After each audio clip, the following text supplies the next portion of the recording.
بسم اللہ الرحمن الرحیم اللہم صلی علی سیدنا مولانا محمد وعلی آلہ وصحبہ وبارک وسلم۔ محترم سامعین و ناظرین، السلام علیکم ورحمۃ اللہ وبرکاتہ۔ آج ہم حضور سیدی شیخ الاسلام کی عظیم وظائف و اذکار پر مشتمل کتاب الفیضات المحمدیہ صلی اللہ علیہ وآلہ وسلم کے دروس میں ایک اہم وظیفہ برائے آگاہی نفس اور روحانی اسرار کا وظیفہ آپ کے سامنے پیش کریں گے۔ اس وظیفے کے فوائد و تاثیرات یہ ہیں کہ اس وظیفے کا ورد کرنے سے اور اس کو معمول جو ہے اپنانے سے احوال نفس سے آگاہی عطا ہوتی ہے اور بندہ اعمال صالحہ انجام دینے لگتا ہے، اور 7 دن متواتر کرنے سے روحانی اسرار و رموز عطا ہوتے ہیں اور نفس امارہ سے خلاصی ملتی ہے۔ اور حاضرین محترم، اس وظیفے کے عام معمول جو ہے اول آخر 11 مرتبہ دروشی پڑھ کر اس کا ورد 100 مرتبہ روزانہ کرنا ہے۔ ایک تسبیح روزانہ جو ہے اس وظیفے کی کرنی ہے، اور اس وظیفے کو حسب ضرورت 11 دن 40 دن یا اس سے بھی زیادہ عرصہ جاری رکھ سکتے ہیں۔ یہ وظیفہ اللہ رب العزت کے صفاتی ناموں پر میں سے ایک نام پر مشتمل ہے، الخبیرو کا وظیفہ۔ الخبیرو جس کا معنی ہر چیز کی خبر رکھنے والا، ہر چیز کی خبر رکھنے والا۔ اور یہ وظیفہ یا خبیرو کے ساتھ پڑھیں گے، یا خبیرو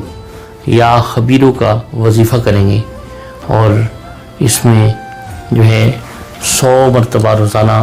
اس کا معمول جو ہے اپنانے سے اعمال صالحہ کی انجام دہی میں آسانی ہوتی ہے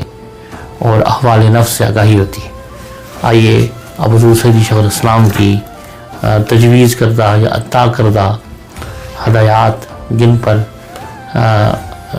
پابندی کرنا ممکنہ حد تک لازم و ضروری ہے وہ بھی سماعت فرما لیں۔ اللہ رب العزت کے لیے اخلاص فی التوحید اور محبت و اطاعت، اور حضور نبی اکرم صلی اللہ علیہ وآلہ وسلم کی محبت و اتباع،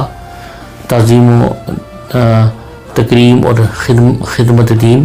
اور اس کے ساتھ ساتھ انبیاء علیہ السلام، اہل بیت اطہار، صحابہ کرام، اولیاء، صالحین رضوان اللہ تعالیٰ علیہ مجمعین کی محبت، تکریم اور توسل کے عقیدے پر کاربند رہنا، اور تحریک منہاج قرآن سے باقاعدہ وابستہ ہونا، ہمہ وقت باطہارت اور باوضو رہنا، نماز پڑھنا اور ممکنہ حد تک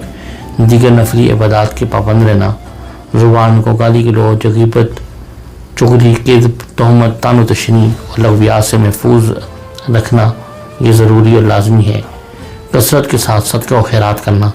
اللہ کی مخلوق کے ساتھ اپنے معاملات درست رکھنا، زندگی میں تقویٰ، پرہیزگاری، امانت اور دیانت جیسی اور حسن اخلاق جیسی خوبیوں کو اپنے کردار کی زینت بنانا،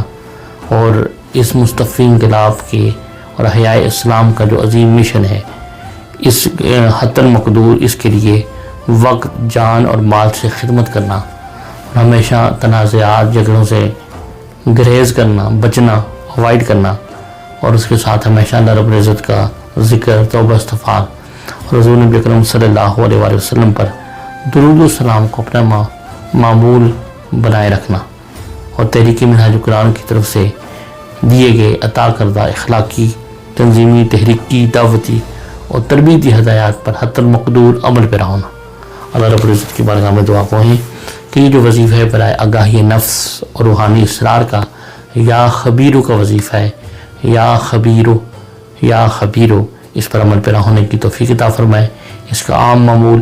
اول آخر 11 مرتبہ دروشی پڑھ کر 100 مرتبہ روزانہ ورد کرنا، اس کو 11 دن 40 دن یا اس سے بھی زیادہ عرصہ حسب ضرورت جاری رکھ سکتے ہیں۔ اللہ رب العزت ہمیں اس میں پاک کی برکات عطا فرمائے۔ وما علینا الا البلاغ المبین۔